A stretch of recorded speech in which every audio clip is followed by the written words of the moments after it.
Ternyata tetap nggak kuat nih mata. Akhirnya saya putuskan untuk tidur di Indomaret.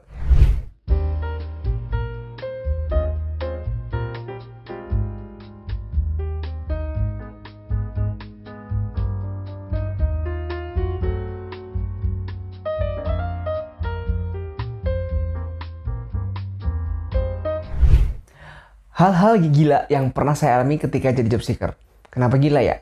Ya karena semua hal ini tuh di luar normal yang menurut saya tuh kayak sesuatu yang wah kok gini banget sih gitu. Kok seperti ini? Kok kayaknya harus gini banget ya aku jadi job seeker seperti itu. Apa aja sih? Nah ini video ini bukan tips, bukan kayak sebelum-sebelumnya harus gimana kalau tes, harus gimana kalau interview. Video ini just for sharing, jadi inilah pengalaman saya pribadi. Jadi buat cerita-cerita lah saya jadi job seeker dulu tuh gimana sih perjuangannya. Jadi susah senangnya itu seperti apa. Tapi ini saya bakal ngomongin susahnya aja nih. Tapi ya susahnya tuh susah yang ya yang lucu-lucu dan inilah bisa buat bahan-bahan sharing lah. Oke. Yang pertama apa nih? Yang pertama hal gila yang pernah saya lakukan ketika jadi job seeker adalah saya tidur di Indomaret. Kenapa gitu? Jadi gini, dulu tuh saya pernah tes satu perusahaan yang lokasinya ada di Surabaya ya. Tesnya itu di Surabaya, terus itu perusahaan yang cukup besar. Akhirnya saya dari kota Malang, saya kan kuliah di Malang tuh. Nah, saya masih stay di Malang. Saya datanglah ke Surabaya.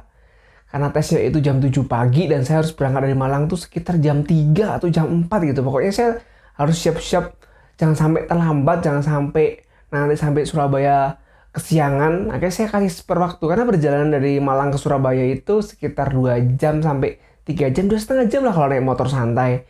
Nah, saat itu saya datang atau berangkat dari kota Malang tuh jam 4. Jam 4 pagi saya berangkat, jam 3 udah bangun, udah prepare. Saya berangkat dari kota Malang. Nah, ternyata di tengah jalan tuh udah nggak kuat. Mata tuh udah nggak kuat untuk yang namanya tetap terbuka, tetap standby. Itu nggak kuat. Saya naik motor BTW saat itu. Naik motor sendirian, udah nggak kuat. Akhirnya, ya ada Indomaret tuh yang 24 jam kan. Masih buka 24 jam. Akhirnya ya saya belilah sari roti sama saya beli aqua untuk minum. Ternyata tetap nggak kuat nih mata. Akhirnya saya putuskan untuk tidur di Indomaret. Nah, di Indomaret kan di depannya tuh ada meja buat customer yang buat nyantai-nyantai, ada meja, ada kursi gitu kan. Akhirnya saat itu saya putuskan untuk tidur di situ, stay sekitar mungkin setengah jam ada ya saya tidur di situ.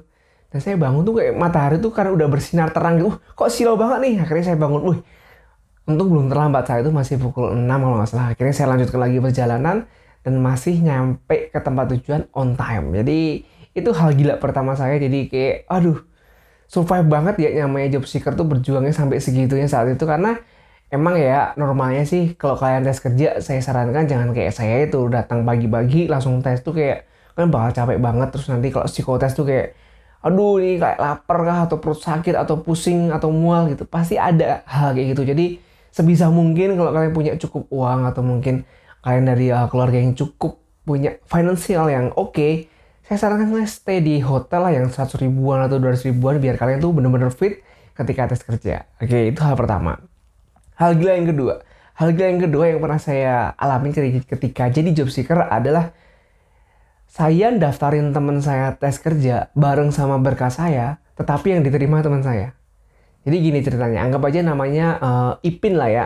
Si Ipin tuh nitip lowongan atau nitip lamaran ke saya biar saya daftarin di satu karir days gitu. Kayak karir days itu kayak ini event tahunan yang bursa kerja lah ya di Institut 10 November. Jadi di ITS saat itu ada bursa kerja atau inilah gede-gedean karir days event yang isinya semua perusahaan gede-gede di Indonesia.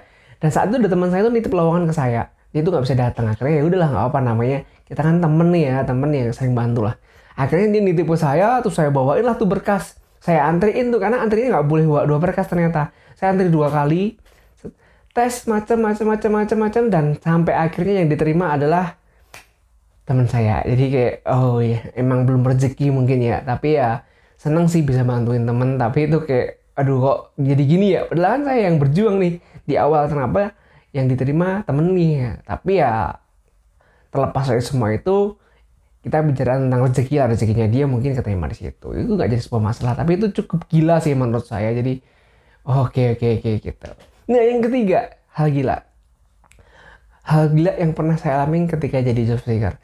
Teman-teman yang keterima kerja, sedangkan saya ditolak. Jadi ceritanya Gini, sebelum ngomongin lebih panjang nih. Saya tuh pernah tes suatu perusahaan X sebut saja. Perusahaan X tuh tes, tuh persaingan cukup ketat dengan perusahaan X cukup gede, itu perusahaan multinasional. Perusahaan asing juga, penanam modal asing ya. Itu bagus banget. Nah, ternyata saya tuh nggak diterima. Yang diterima itu adalah sekitar 15 orang atau 12 orang selain saya. Nah, mereka diterima, saya ditolak. Saya udah sampai tahap akhir dong, udah sampai interview user gitu kan. Tinggal dikit lagi nih, kenapa gagal. Tapi kalian bisa bayangkan, ternyata 12 orang atau 15 orang yang diterima itu 1 tahun kemudian di PHK semua. Dan ini menurut saya gila banget sih. Untung banget, untung nih saya nggak keterima. Coba saat itu saya keterima, saya udah terlanjur enjoy, saya udah terlanjur nyaman, udah kerja dapat gaji bulanan, udah nggak mikir nyari kerja di tempat yang lain. Terus di PHK gitu aja. Oh itu gila-gila banget. Itu sangat, pokoknya waduh gila banget lah itu. Itu gila, hal gila nomor 3 atau 4 tadi ya. Yang pertama kan hal gilanya saya tidur di Indomaret. Yang kedua daftarin teman tapi teman yang keterima. Yang ketiga nggak keterima kerja dan teman-teman yang keterima di PHK semua. Yang ketiga. Nah yang keempat, hal gila yang keempat yang pernah saya alamin ketika jadi job seeker. Yang keempat adalah ketika kamu mendapatkan offering letter lebih daripada 1 di waktu yang bersamaan dan dua-duanya itu lebih dari ekspektasi salarimu. Iya namanya fresh graduate kan ada dong namanya ekspektasi salary. Berapa sih gaji yang kamu inginkan? HRD itu pasti nanyain itu terus ketika kita tes kerja. Dan secara singkat dulu saya sering banget nyebutin angka yang sama. Karena itu udah jadi kayak patokan minimum yang saya inginkan. Karena saya punya beberapa keinginan, karena saya punya beberapa kebutuhan. Makanya saya patok angka, anggap aja nilainya X.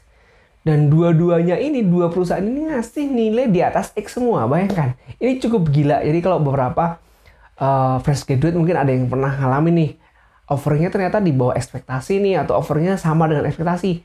Ini dapat 2 offering dengan ekspektasi yang sama dan itu cukup berat untuk memutuskan, tapi cukup ringan juga karena saya pilih mana yang lebih tinggi dan mana yang prospek kedepannya lebih bagus. Seperti itu. Itu adalah 4 hal gila yang pernah saya alamin ketika jadi job seeker. Jadi ya susah seneng lah ya. Gimana cari job seeker? Oh ya, sorry. Ada lagi yang kelima. Ini yang paling gila menurut saya.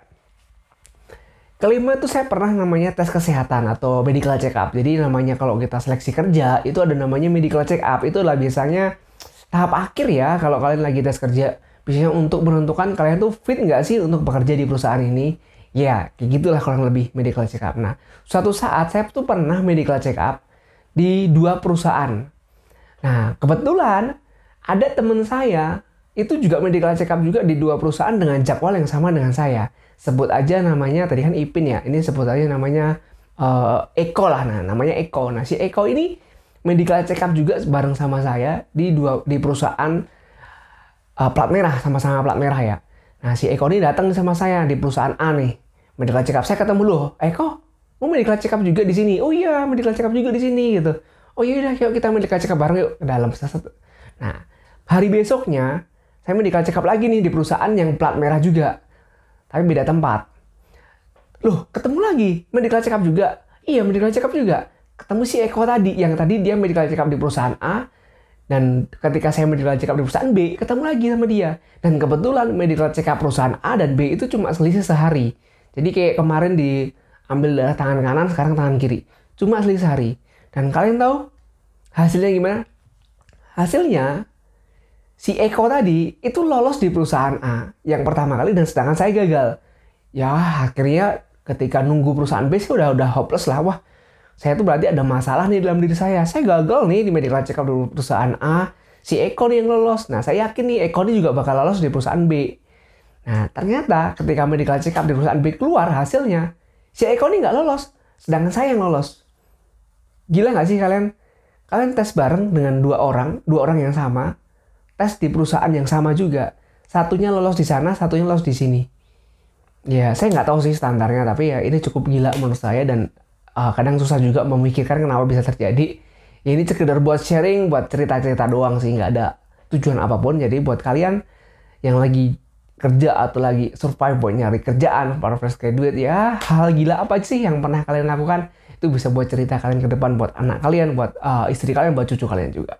Oke, thank you buat kalian udah ngunjungin channel ini. See you next time.